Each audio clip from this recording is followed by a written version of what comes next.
Sengoku samurai didn't only lose their lives to battlefield wounds. Surprisingly, many of their deaths were caused by alcohol. Historical records state Kuroda Kanbei was a heavy drinker, and Geimo Ujisato is said to have died young from liver disease. Why did they drink so much? However, behind these samurais' deaths lay not just a simple drinking habit, but a far more astonishing darkness of the banquet hall. In this video, we will unravel why so many samurai died from alcohol, what the true nature of banquets was back then, and the lessons that resonate even today. Now, let's delve into the truth. The main feature elaborates on specific episodes of samurai who lost their lives due to alcohol.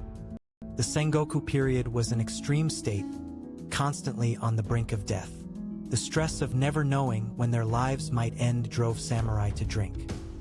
Banquets held between fierce battles were not mere entertainment. They were one of the few means to heal mind and body, a ritual to gain vitality for the next day.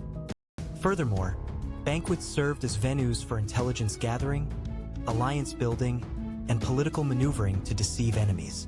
By sharing sake, they subtly probed each other's intentions. Both Oda Nobunaga and Tokugawa Ieyasu regarded banquets as important political stages. While Ieyasu was mindful of his health, Nobunaga was known to favor lavish drinking parties. Alcohol back then was significantly different from today's. Due to undeveloped refining techniques, it commonly contained many impurities and had a lower alcohol content than modern beverages. However, its lower alcohol content sometimes led to overconsumption.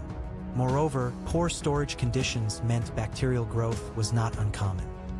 For samurai, heavy drinking was a sign of strength and an act demonstrating loyalty to their lord. There was a prevailing sentiment that those who couldn't drink were considered weak. Warlords, especially those aiming for national unification, were sometimes forced into excessive drinking to deepen bonds with their retainers or to overwhelm opponents in diplomatic settings. Such extensive drinking habits naturally placed an immense burden on the samurai's bodies.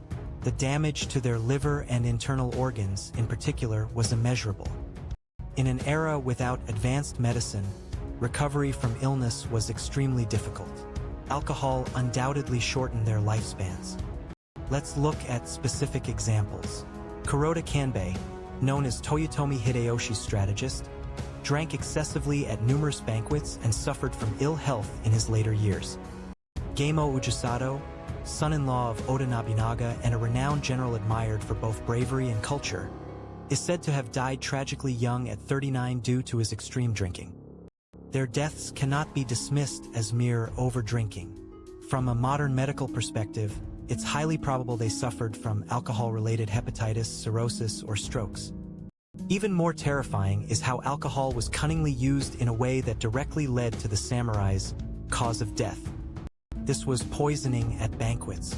A gathering of many samurai at a drinking party presented an unparalleled assassination opportunity for rival factions.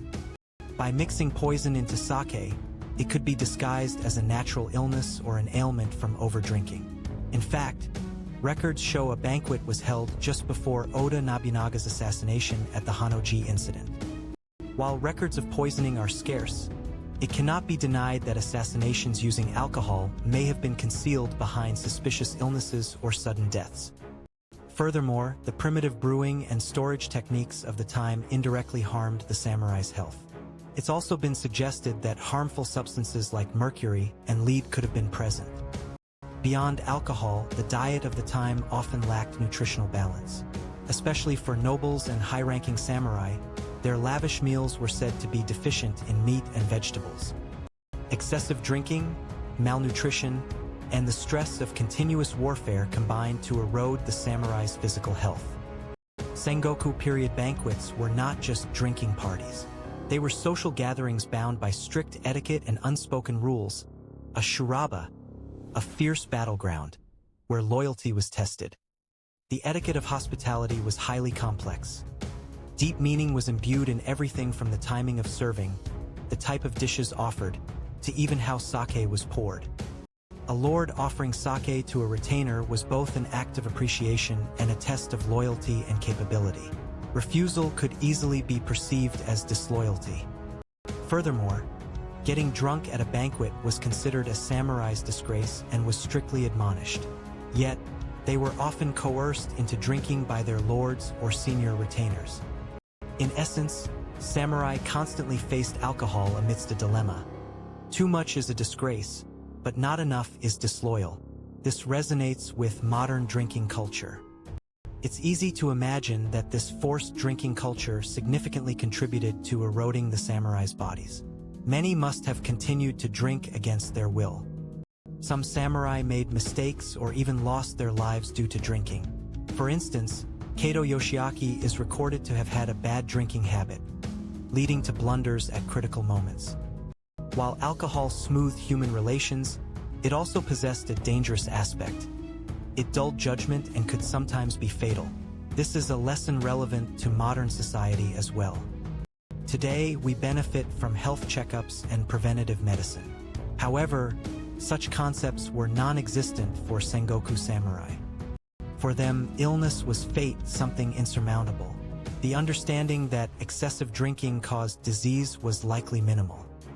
From the perspective of modern medicine, the drinking habits of Sengoku samurai significantly increased their risk of high blood pressure, arteriosclerosis, stroke, and various organ diseases. Unbeknownst to them, they were essentially consuming a slow-acting poison that gradually eroded their bodies on a daily basis. Samurai, especially those exposed to intense stress, were particularly susceptible to alcohol addiction. Many likely tried to alleviate mental anguish with alcohol. This also bears a striking resemblance to alcohol-related issues in today's overworked and stressful society. Though eras change, human vulnerability remains the same. As mentioned, the alcohol of that time could have contained harmful substances unimaginable today. Lead and mercury, for example, cause chronic poisoning. These substances cause severe damage to the nervous system and internal organs, leading to various diseases. It's highly plausible they contributed to the samurai's mysterious illnesses. Therefore, the alcohol-related deaths of Sengoku samurai were the result of complex intertwined factors. Excessive drinking habits, unhygienic alcohol quality, political pressure at banquets, and in some cases, outright poisoning. Behind their image as robust drinkers lay the struggle for survival and the accompanying cost to their health. Why did so many samurai die from alcohol? It was a complex interplay of wartime stress, power struggles, and the imperfect quality of alcohol at the time. What was the true nature of banquets back then? They were not mere entertainment, but dark social venues ripe for information warfare, loyalty tests, and even assassination opportunities. What are the lessons for us today? The problems of alcohol consumption in a stressful society and the importance of health awareness are timeless themes. Behind the valiant lives of Sengoku samurai, alcohol always existed as a double-edged sword. With this sword, they healed their minds and bodies, and at times, lost their lives. The truth about Sengoku samurai banquets, buried in the shadows of history. Perhaps it was a story that offered many insights to us living in the modern age.